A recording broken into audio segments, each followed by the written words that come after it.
ఆపదామపహర్తారం దాతారం సర్వసంపదాం లోకాభిరామం శ్రీరామం భూయో భూయో నమామ్యహం. సకల జీవులకి జన్మించిన తర్వాత మరణించే వరకు ఉండే కాలంలో ఏదో ఒక అనారోగ్యం కలగడం అనేది చాలా సహజంగా చూస్తూ ఉంటాం. మిగిలిన జీవులన్నింటికీ కూడా ప్రకృతే ఆ అనారోగ్యాన్ని తీరుస్తుంది, ఆరోగ్యాన్ని మళ్ళా ఇస్తుంది అని అనుకోవాలి. మానవులలో మాత్రం వీరికి ఒక తెలివి ఉన్నది కనుక వీరి కోసమని కొన్ని శాస్త్రములు అని ప్రవేశపెట్టబడ్డాయి కనుక తన అనారోగ్యాన్ని నివారణ చేసుకుందుకి ఒక ప్రయత్నం చేస్తూ ఉంటాడు మానవుడు. అయితే అనారోగ్యాలు ఎందువలన వస్తూ ఉంటాయి? ఇవి తప్పవు. నాకు అనారోగ్యం లేదండి అని అనేటువంటి వారు ఇంచుమించుగా ఉండరు. ఆరోగ్యమే మహాభాగ్యం అని వింటూ ఉంటాను చూసారా. చూడ ఎంత సంపద ఉన్నప్పటికీ కూడా అనారోగ్యాలు ఉంటే ఏమీ సుఖం లేదు. ఈ వచ్చిన అనారోగ్యాలకి ఏదో ఆ మందు మాకోని మింగుతూనే ఉంటాం. అసలు ఎందుకు వస్తాయి అనారోగ్యాలు అంటే పూర్వజన్మ కర్మల వలన వస్తాయిట. పూర్వజన్మలో మనం చేసినటువంటి ఏదో ఒక హింసని ఆయన సహించక భగవంతుడు అలాంటి హింసని నువ్వు అనుభవిస్తే అప్పుడు నీకు తెలుస్తుందిరా అని ఆయన మన చేత అనుభవింపచేస్తాడట. తల్లి ఉంటుంది చూసారా, పిల్లవాడు బాగా అల్లరివాడై ఈ పక్క పిల్లల్ని ఆ పక్క పిల్లల్ని కర్ర పట్టుకో కొడుతూ ఉంటే వాడికి ఆ బాధ తెలియాలని తల్లి ఆ కర్ర తనే పట్టుకొని ఓ మారి పిల్లవాడిని కొట్టి చూపిస్తే అమ్మో ఇంతగా ఉంటుందా బాధ అని ఆ తప్పు చేయడం మానేస్తాడని, ఆ అల్లరి చేయడం మానేస్తాడని హితవు చూస్తుంది తల్లి. ఇలాంటి తల్లులు వేల వేల కోట్ల మంది కలిస్తే ఎటువంటి హృదయం ఉంటుందో అటువంటి హృదయం కదా పరమాత్మది.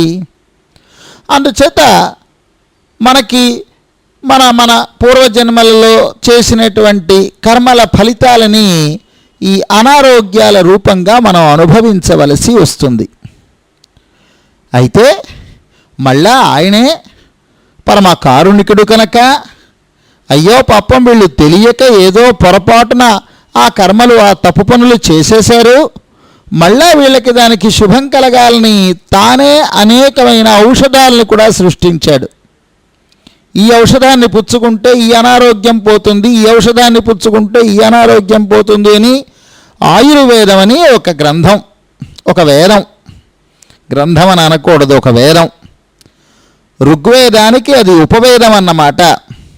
దాన్ని ఏర్పాటు చేశాడు. దాని నుంచే బయలుదేరి మిగిలినటువంటి ఈనాటి అల్లోపతి అయితేనేమి, హోమియోపతి అయితేనేమి, ఇంకోటి అయితేనేమని ఇవన్నీ కూడా భగవంతుడు సృష్టించినవే. అనుచేత ఏం చేస్తాడు ఆయన? మనం చేసిన పాపాలని పుణ్యాలని మన చేత అనుభవింప చేయించాలి కదా. ఇవి రెండు ఎప్పుడూ కాంపెన్సేట్ అయిపోవు. బ్యాంకులో కొంత అప్పు తీసుకున్నాం, కొంత డిపాజిట్ ఉన్నది. ఈ రెండింటినీ వాళ్ళు కలిపేయరు బ్యాంకు వాళ్ళు. మరి డిపాజిట్గా వాడుకుంటాం, అప్పుని అప్పుగా మనం తీసుకొని మళ్ళా తీరుస్తూ ఉంటాం. మనం ఎప్పుడైనా అడిగితే కావాలంటే అట్నుంచి ఇటు కలుపుతారు తప్ప దాని మట్టుకది దీని మట్టుకది మనం విడివిడిగా ఉంచుకుంటాం. అలాగే భగవంతుడు కూడా మనం చేసినటువంటి పాపములన్నింటినీ పాపములుగా అనుభవింపజేస్తాడు, పుణ్యములన్నింటినీ పుణ్యములుగా అనుభవింపజేస్తూ ఉంటాడు. అందుచేత మనము చేసినటువంటి పాపముల ఫలితముగా మనం ఒక అనారోగ్యాన్ని అనుభవిస్తున్నప్పుడు దాని కష్టం మనకి తెలిసి మళ్ళా ఇక ముందు అటువంటి పాపం చెయ్యకుండా ఉండడం కోసమని ఆ కష్టాన్ని అనుభవింపచేస్తున్నప్పుడు ఎక్కడి నుంచో మళ్ళా పుణ్యాన్ని పట్టుకొస్తాడు. ఎక్కడి నుంచో అంటే మన వెనుక చేసినటువంటి జన్మలలో ఎక్కడో చోట పుణ్యం చేసి ఉంటాం కదా, అది పట్టుకొస్తాడు. ఆ పుణ్యఫలంగా ఒక ఔషధాన్ని, ఇదిగో ఇది ప్రకృతిలో ఈ ఔషధం ఉన్నది, ఫలానా డాక్టర్ దగ్గర ఈ ఔషధం ఉన్నదని మనకి తెలిసేటట్టు చేస్తాడు. చేయగానే ఆ పుణ్య ఫలితంగా ఆ ఔషధాన్ని తెచ్చుకుంటాం మనం. ఈ పాప ఫలితంగా వచ్చిన అనారోగ్యాన్ని తొలగించుకుంటాం. అప్పుడు పాపము అనుభవించినట్టే, పుణ్యము అనుభవించినట్టే. ఒక్కొక్క మారు ఏమవుతూ ఉంటుందంటే ఈ మందులు వాడుతూ ఉంటామో ఈ అనారోగ్యాలు తగ్గవు. అంటే మనం చేసినటువంటి పాపములకి తగినటువంటి పుణ్యం అక్కడ లేదన్నమాట. చకచకా మందులు దొరికిపోతున్నాయంటే పుణ్యం ఒక నిలవ ఉన్నది అన్నమాట. అంత నిలవ లేదనుకోండి, ఏం చేస్తాం మరి? అప్పుడు ఆయన్ని ప్రార్థిస్తాం. పుణ్యం అంటే ఏమిటండి? ఆయన అనుగ్రహమే పుణ్యమండి, అంతేను. అందుచేత ఎప్పుడైతే భగవంతుణ్ణి మనం ప్రార్థించేమో మన పుణ్యం నిలవ పెరుగుతుందన్నమాట. ఆ నిలవ పెరిగినటువంటి నిలవ ఏం చేస్తుంది? మళ్ళా మనం ఏ మందు వాడితే సరిపోతుందో, ఏ డాక్టర్ దగ్గరికి వెళితే సరిపోతుందో మనలో ఒక ఆలోచనని ప్రేరేపణ చేస్తుంది. దానితోటి మనం బయలుదేరుతాం, మళ్ళా అనారోగ్యాన్ని కాస్త కంట్రోల్ చేసుకుంటాం. అందుచేతే పెద్దలు ఏం చెప్తారంటే మనకు వచ్చినటువంటి అనారోగ్యాన్ని నివారణ చేసుకోవడం కోసమని మందులు వాడుతున్నప్పటికీ భగవంతుణ్ణి ఆశ్రయించాలంటారు. చిన్న పెద్ద అనారోగ్యాలు రకరకాలుగా ఉంటాయి, కానీ ఈ చిన్న చిన్న అనారోగ్యాలకి మనం ఏం లెక్క చెయ్యం. నడిచిపోతూ ఉంటుంది, ఏదో మందో మాకో ట్యాబ్లెట్ ఏదో ఇంజక్షనో తీసుకొని నడిపిస్తూ ఉంటాం.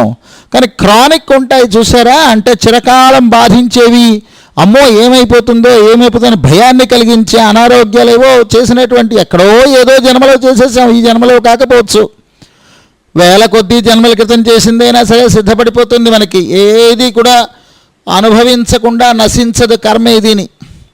అందుచేత అలాంటిది ఏదైనా ఒక కర్మ బయలుదేరి వచ్చి మనని నానా బాధలు పెడుతున్నప్పుడు, మనం మందులు వాడుతున్నా అది తగ్గనప్పుడు, దిక్కుతోచకుండా ఉన్నప్పుడు మనం ఆదిత్య హృదయాన్ని చదువుకోవాలట. ఆదిత్య హృదయము అని ఒక స్తోత్రం ఉన్నది. ఈ స్తోత్రం ఎక్కడిది? శ్రీమద్ రామాయణంలోది. ఇది శ్రీమద్ రామాయణంలో యుద్ధకాండలో 107వ సర్గ కింద కనిపిస్తుంది మనకి ఆదిత్య హృదయం. ఈ ఆదిత్య హృదయాన్ని చదువుకుంటే మనం, అని కూడా నియమాలు ఉన్నాయి, 3 మార్లు చదవాలి, ప్రతిరోజు 3 మార్లు చదవాలి. ఎంతకాలం చదవాలి? నీ పుణ్యాన్ని నువ్వు ఎంత వృద్ధి చేయదలుచుకున్నావో, అనుభవిస్తున్న పాపాన్ని తొలగించడానికి అంతకాలం చదవాలన్నమాట. ఎలా తెలుస్తుందండి? తెలిసిపోతుంది, అదే దాన్ని బట్టి అదే తెలిసిపోతుంది. ఒకరు చెప్పనక్కర్లేదు. ఆయన మనస్సులో అంతర్యామిగా, ఈ శరీరంలో అంతర్యామిగా, మన అందరిలోనూ అంతర్యామిగా ఉండే భగవంతుడు సూచన చేస్తాడు. అంతవరకు కూడా ఈ ఆదిత్య హృదయాన్ని మనం చదవాలట. చిన్నదే స్తోత్రం, పెద్దదేమీ కాదు. అంతా కలిపి 5 నిమిషాలు అనుకోండి, మొత్తం అంతా చదివితే 6 నిమిషాలు అనుకోండి. ప్రతిరోజు ఉదయం చదవాలట. మరి అనారోగ్యంగా ఉంటే ఉదయాన్నే చదవగలరా వీళ్ళు? సాధారణంగా స్తోత్రం చదవడం అంటే స్నానం చేసి చదవాలనుకుంటారు. ఎప్పుడు చదివితే బెస్ట్ అని చెప్పారు? సూర్యోదయం అవుతున్న సమయంలో, సూర్యుడు ఉదయిస్తున్న సమయంలో సూర్యుడి వైపు తిరిగి నమస్కారం చేస్తే చాలా మంచిదన్నారు ఈ ఆదిత్య హృదయాన్ని. ఏమండి, ఇదేం మాట చెబుతున్నారండి? వీడికి అసలే అనారోగ్యం, తెల్లారుజామున ఎక్కడ లేవగలడు? లేచినా అంత వేగం స్నానం ఎక్కడ చేయగలడు? ఎక్కడండి కుదురుతుంది సూర్యోదయ సమయానికి సూర్యుడిని చూస్తూ ఇది విన్నపించడం అంటారా? అంతటి అనారోగ్యం ఉన్నటువంటి వారు కొంచెం ఆలస్యంగా చదివినా తప్పు లేదు. ఆలస్యంగా స్నానం చేసి అప్పుడు చదివినా తప్పు లేదు. అప్పుడు సూర్యుడు ఎదురుగా అక్కర్లేదు. మామూలుగా కూడా సూర్యుడు ఎదురుగా కాకపోయినా ఇంట్లో దేవతార్చన ఉంటుంది చూసారా? శ్రీమన్నారాయణమూర్తి ఫోటో కానీ విగ్రహం కానీ ఉంటుంది చూసారా? చాలు, అక్కడ చేయండి చాలు.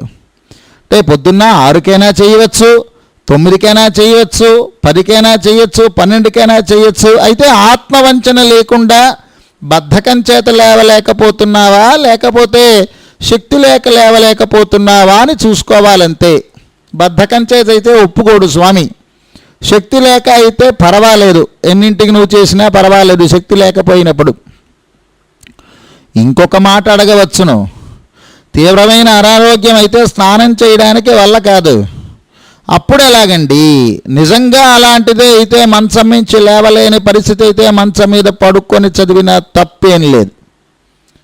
లేదా చదవడానికే సాధ్యం కానటువంటి నోరు స్వాధీనంలో లేనటువంటి పరిస్థితి అనుకోండి, కళ్ళు స్వాధీనంలో లేని పరిస్థితి అనుకోండి, పక్కన ఎవరైనా మీకు కావలసిన వారు ఆప్తులైనటువంటి వారు పక్కన కూర్చొని చదివి వినిపించినా పర్వాలేదు. లేదా రికార్డు చేసి ఉన్నటువంటి దాన్ని చక్కగా చెవుల్లో పెట్టుకొని విన్నా సరిపోతుంది. చెవులు కూడా పని చేయకపోయినప్పటికీ కూడా ఆ శబ్ద తరంగాలు చాలు పక్కన ఎవరైనా కూర్చొని చదువుతూ ఉంటాను. అందుచేత చాలా మహత్యం కలిగిన ఈ ఆదిత్య హృదయం మన అనారోగ్యాలను నివారిస్తుంది, అనారోగ్య నివారణకి సహకరిస్తుంది అని మనం అందరం గ్రహించాలి. శ్రీమద్ రామాయణంలో ఇది ఉన్నది. ఇది ఎందుకు చదవాలనుకుంటున్నాం మనం? మన పుణ్యాన్ని పెంచుకుందికి అని గుర్తుపెట్టుకోండి. పుణ్యం పెంచుకోవడం అంటే భగవంతుడు మన యందు ప్రీతిని కలిగి ఉండడాన్ని పుణ్యం అన్నాం కదూ. అందుచేత మీకు ప్రస్తుతం అనారోగ్యం ఉన్నా లేకపోయినా రాబోయే అనారోగ్యాల కోసం అని చెప్పి అడ్డుకట్ట వేయడానికి కూడా చదువుకోవచ్చు. ఇప్పుడు ఏమండి మాకేం ఒంట్లో ఏం బాగుందండి, మంచి ఆరోగ్యంగా ఉన్నాం, మా కారు చెడు ఏం అక్కర్లేదండి అని అనక్కర్లేదు. ప్రస్తుతం బాగున్నా బాగులేకపోయినా ఇక ముందు రాబోయేటువంటి వాటి కోసం కూడా చదువుకోవచ్చు. అలాంటి వారు మాత్రం ఉదయాన్నే తమ ఆరాధన చేసుకునేటువంటి సమయంలో దాన్ని విన్నపిస్తే సరిపోతుంది. అంటే ఇక ముందు రాబోయే అనారోగ్యాల కోసం పుణ్యం పెంచుకోవడం అన్నమాట. అయితే మామూలు పరిస్థితుల్లో పుణ్యమంతా వెళ్ళి ఒకచోట, పాపమంతా వెళ్ళి ఒకచోట నిలవలుంటాయి.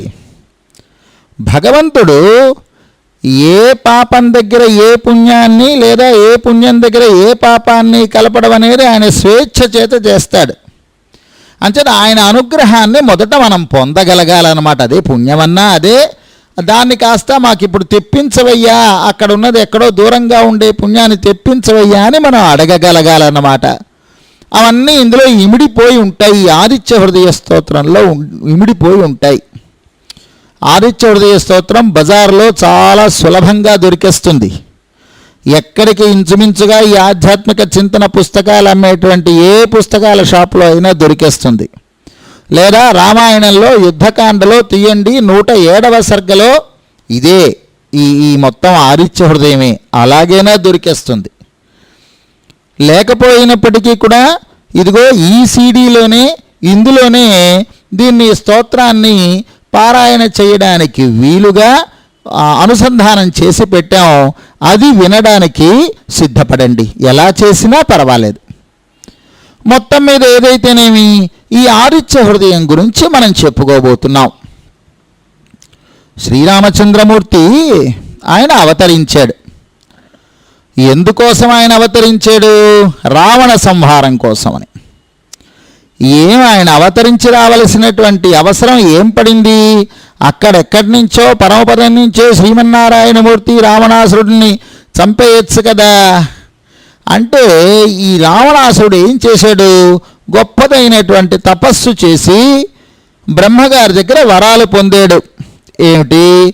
నరుడు వానరుడు వీళ్ళ చేత తప్ప మిగిలిన వారి ఎవరి చేత తాను చావకూడదు అని. అందుకోసమని చెప్పి శ్రీమన్నారాయణమూర్తి మానవుడిగా అవతరించవలసి వచ్చింది రామచంద్రమూర్తిగాను. సరే, కథంతా అందరికీ తెలిసినటువంటిదే. ఈయన అరణ్య వనవాసానికి వచ్చేశాడు రామచంద్రమూర్తి. సీతాదేవిని రావణాసుడు ఎత్తుకుని వెళ్ళిపోయినాడు. ఈయన వెతుక్కుంటూ వెళ్ళాడు. పెద్ద యుద్ధం ప్రారంభమైంది. వరుసగా అందరూ ఒకరి తర్వాత ఒకరు చనిపోయినారు. ఇంకా రావణాసురుడు రెండవ మారు యుద్ధానికంటే చివరిసారిగా యుద్ధానికి వచ్చాడు. పెద్ద యుద్ధం జరిగింది, మూలబలం కూడా అయిపోయింది. ఇక ఆయన మరణించే సమయం ఆసన్నమైంది. ఆయనకు ఆ మరణం రామచంద్రమూర్తి వలననే లభించాలి. అప్పుడేమైందట? రామచంద్రమూర్తికి ఆలోచనలో పడ్డాడట. ఎందుచేత ఈ ఆసుర శక్తులు ఉన్నాయి చూసారా, అంటే ఈ రాక్షస శక్తులు ఉన్నాయి చూసారా, సాధారణమైన మానవుల బలం చాలదు వాటిని జయించడానికి. మానవుల కన్నా రాక్షసులు బలవంతులు కదండి.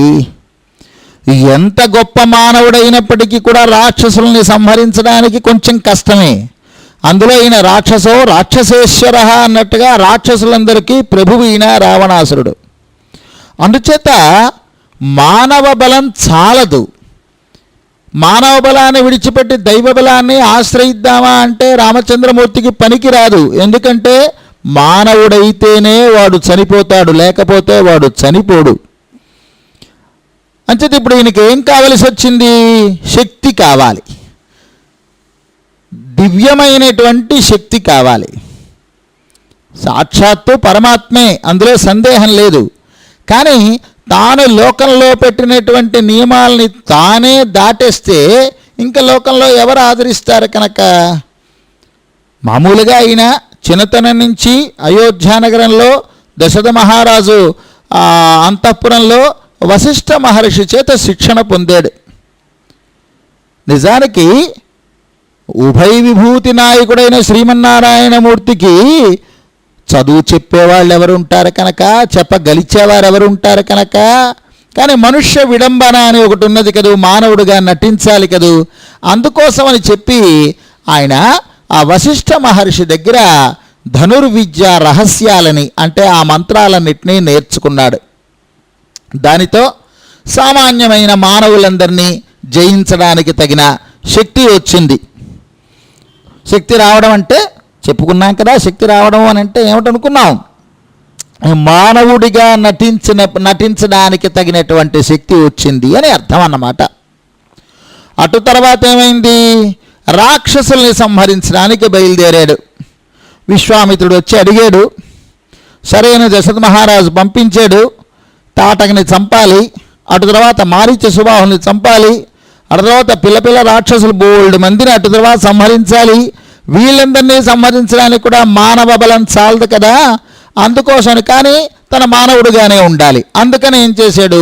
విశ్వామిత్ర మహర్షి దగ్గర బల అతిబల అనేటువంటి 2 విద్యలు సంపాదించి మొదట వాటితోటి కొంత మానవుడికి, సాధారణ మానవుడి కన్నా అధికమైనటువంటి శక్తిని పొంది, అటు తర్వాత ఆయన వలనే, విశ్వామిత్రుడి వలనే అనేకమైనటువంటి అస్త్రములన్నీ కూడా పొందాడు, అస్త్ర మంత్రములన్నీ పొందాడు. దానితోటి తాటకని సంహరించగలిచాడు, అవతల మారీచ సుబాహుల్ని సంహరించగలిచాడు. ఇంకా అటు తర్వాత విరాధురు మొదలైన వీడు వరుసగా వీళ్ళందరూ ఉన్నారు చూసారా, వీళ్ళందరినీ సంహారం అంతా అయిపోయింది. చిట్ట చివరికి రావణాసుడి వరకు కూడా ఇబ్బంది లేకపోయింది. విశ్వామిత్రుడు అనుగ్రహించినటువంటి, తనకి ఉపదేశం చేసినటువంటి ఆ అస్త్రమంత్రములతోటే నడిచిపోయింది. ఈ రావణాసుడి దగ్గరికి వచ్చేసరికి వీడికి ప్రత్యేక వరాలు కూడా ఉండడంతో దైవబలం మరికొంత కావలసి వచ్చింది. ఈయన యుద్ధం చేసిన తర్వాత మంచి యుద్ధం జరుగుతున్న సమయంలో రావణాసురుడి సారథి, రావణాసురుడు అలిసిపోయినాడని కాసేపు పక్కకి తీసుకొని వెళతాడు రథాన్ని. రావణాసురుడి కోపం వస్తుంది. నా రథాన్ని యుద్ధరంగంలోంచి మళ్ళిస్తావా అని చెప్పి కేకలు వేసి ఆ సారథి మీద మళ్ళా వెనక్కి తీసుకొని వస్తాడు.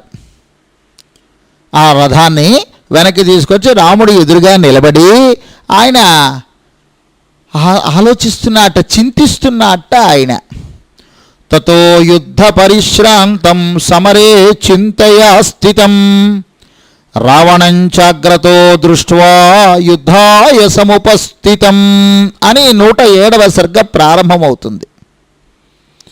వెంటనే 2వ శ్లోకంలో అంటారు, దైవతైశ్చ సమాగమ్య ద్రష్టుమభ్యాగతోరణం ఉపాగమ్యాబ్రవీద్రామగశ్చో భగవాన్ ఋషి. రామరావణ యుద్ధం అంటే సామాన్యమా? ఎవరో అడిగారట, ఏమండి రామరావణ యుద్ధం ఎలా ఉంటుందండి అని అడిగారట. అంటే ఈయన అడిగారట ఆయన్ని, ఏమయ్యా ఆకాశం ఎలా ఉంటుందయ్యా అని అడిగారట.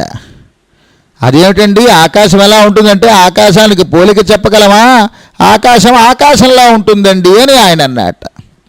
పోనీవయ్యా సాగరం ఎలా ఉంటుందో చెప్తావా అన్నారట. సాగరానికి మాత్రం పోలికెక్కడుంది, సాగరం సాగరంలాగే ఉంటుందండి అన్నట్టు. అవునా, అలాగే రామరావణ యుద్ధం అనేది రామరావణ యుద్ధంలా ఉంటుందయ్యా, దానికేం పోలిక లేదు అన్నారట. అంత గొప్ప యుద్ధం అన్నమాట అది. అలాంటి ఒక గొప్ప యుద్ధాన్ని చూడటం కోసమని చెప్పి దేవతలందరూ కూడా అలాగా వినువీధిలో, ఆకాశ వీధిలో అందరూ వచ్చేసి ఉన్నారు. అప్పటికే యుద్ధం జరుగుతోంది, దానంతా తిలకిస్తున్నారు. వాళ్ళందరిలోనూ అగస్త్య ఋషి కూడా ఉన్నాడు. అగస్త్యుడని ఒక ఋషి, మహానుభావుడు. మామూలుగా మనం అనుకునేటువంటి ఋషులందరికన్నా గొప్పవాడని చెప్పుకోవచ్చును. ఎందుచేతంటే ఈ అగస్త్య మహర్షి ప్రభావం వలనే ఆ వింధ్య పర్వతం కాస్త అణిగి ఉన్నదట. అంతేకాదు, ఈ అగస్త్యుడి కారణంగానే ద్రవిడ వేదాంతం అంతా వచ్చింది. అంచేత మనం అందరం కృతజ్ఞులమై ఉండాలి అగస్త్య మహర్షికి. ఎందుకంటే మొత్తం సంస్కృత వేదాంత సారం అంతా కూడా బాగా, ఇప్పుడు చూసారా, మామిడి పళ్ళు అలాంటి వాటిని మిక్సీలో వేసి దాని రసం మాత్రం తీసి పైకి మనం వాడుకుంటాం, చక్కగా ఇలా గుటగట తాగేయచ్చును, కష్టమేమీ లేకుండాను.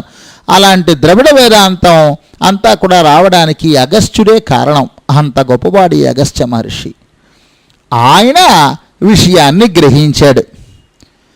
ఇదిగో ఇక్కడ ఆసుర శక్తులు ఉన్నాయి, వీటిని గెలవాలంటే మానవ బలం చాలదు, దివ్యత్వాన్ని రాముడు చూపించడానికి వీల్లేదు. ఎందుకంటే మానవుడి చేత మాత్రమే చనిపోతాడని రావణాసురుడు. అందుకని ఈయనకుండేటువంటి ఈ మానవ బలానికి తగిన కొంచెం మనం ఊపు ఇవ్వాలి, అంటే దైవ బలాన్ని అందించాలి అని ఆయన దిగి వచ్చి ఈ ఆదిత్య హృదయం అనే స్తోత్రాన్ని రామచంద్రమూర్తికి ఉపదేశించాడు. అంటే మొత్తం 3 ఉపదేశాలు అన్నమాట. వశిష్ఠ మహర్షి సామాన్యమైన అస్త్రమంత్రాలన్నింటినీ ఉపదేశిస్తే చిన్నతనంలో, మరి కాస్తంత వయస్సు వచ్చాక బల అతిబల అనేటువంటి విద్యలతో పాటుగా అనేకమైన అస్త్రమంత్రాలని, రాక్షసులను సంహరించడానికి తగినవన్నిటిని కూడా విశ్వామిత్రుడు ఉపదేశిస్తే, ఇప్పుడు అగస్త్య మహర్షి ఈయన సాక్షాత్తు రావణాసురుని సంహరించడానికి తగినటువంటి మంత్రాన్ని ఉపదేశించడానికి సిద్ధపడ్డాడు. ఆ మంత్రం పేరే ఆదిత్య హృదయము అని అన్నమాట. ఆయన అంటున్నాడు అగస్త్య మహర్షి రామచంద్రమూర్తితోటి, రామ రామ మహాబాహో శృణు గుహ్యం సనాతనం ఏన సర్వానరీన్ వత్స సమరే విజయిష్యసి.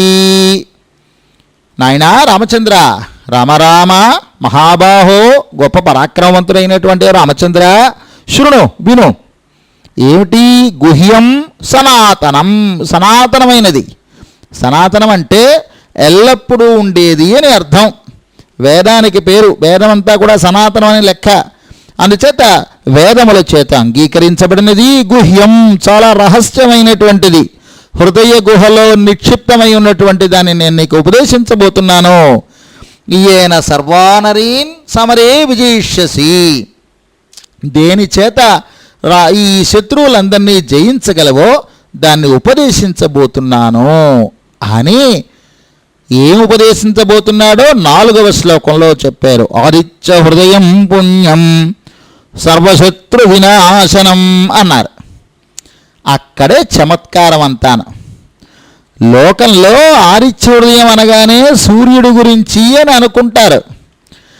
దీని పేరు ఆదిత్య స్తోత్రం కాదు, ఆదిత్య హృదయ స్తోత్రం. రెండిటికి తేడా గమనించండి. ఆదిత్య స్తోత్రం అంటే సూర్యుడిని స్తోత్రము చేసే స్తుతించేటువంటిది అని అర్థం. ఆదిత్య హృదయ స్తోత్రం అంటే, హృదయం అంటే ఏమిటో తెలుసు కదా, హృత్ ప్లస్ అయము, లోపలి భాగము అని అర్థం. అంటే ఆదిత్య మండలము లోపలి భాగం, మధ్య భాగంలో ఉండేటువంటి వాడు ఎవడు? సాక్షాత్ నారాయణమూర్తే. జయస్సదా సవితృమండల మధ్యవర్తి నారాయణ సరసిజాసన సన్నివిష్ట కేయూరవాన్ మకరకుండలవాన్ కిరీటీ హారీ హిరణ్మయవపు ధృతశంఖచక్ర. ఎంత చక్కగా చెప్పారో చూడండి. రోజు సంధ్యావందనం చేసేవారందరికీ ఈ శ్లోకం వచ్చును.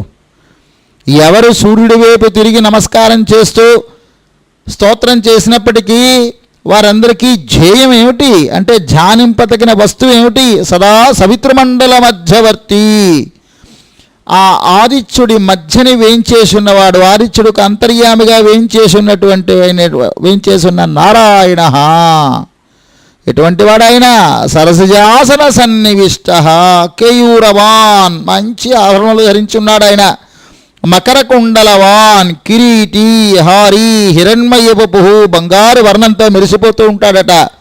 ధృత శంఖచక్ర, శంఖచక్రములు ధరించి ఉంటాడట. అది ఆదిత్య హృదయ. మన ఆదిత్య హృదయాన్ని మనం అనుసంధానం చేస్తున్నప్పుడు ధ్యానించవలసిన మూర్తి. మీరు సూర్యుడు ఎదురుగా నిలబడండి, నిలబడకపోండి, మీరు ఉండేటువంటి ఆ ఆరాధన అంటే పూజ గదిలోనే పారాయణ చేసుకోండి, లేదా పేషెంట్గా ఉంటే మంచం మీదే చేసుకోండి, లేదా ఇంకా ఎప్పుడు ఎక్కడ కావాలంటే అక్కడ చేసుకోండి. ఎప్పుడు చేసినప్పటికీ మీరు ఈ ఆదిత్య హృదయ స్తోత్రాన్ని పారాయణ చేస్తూ ఏమి ధ్యానించాలి? మంచి ప్రకాశంతో వెలిగిపోతున్నటువంటి సూర్యుడు, ఆ సూర్యుడి మధ్యని శంఖచక్రములు ధరించి మన వైపు ఆప్యాయంగా చూస్తున్నటువంటి శ్రీమన్నారాయణమూర్తి. అంచేత ఆదిత్య హృదయం అన్నారు, ఆదిత్య స్తోత్రం అనలేదు, ఆదిత్య హృదయ స్తోత్రం అన్నారు.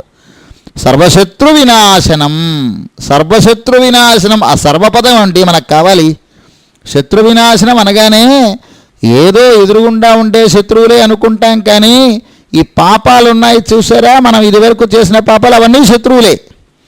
అటువంటి ఆ సర్వశత్రు వినాశనం, ఆ శత్రువుల్ని కూడా జయించగలిచినది. జయావహం జపేన్నిత్యం అక్షయం పరమం శివం, చాలా పవిత్రమైనది. సర్వమంగళ మాంగళ్యం సర్వపాప ప్రణాశనం అంటూ దీనికి పూర్వపీఠిక అని అంటాం ఈ భాగాన్ని అంతటినీ కూడాను. దీని గొప్పతనాన్ని చెబుతున్నాడు అగస్త్య మహర్షి శ్రీరామచంద్రమూర్తికి.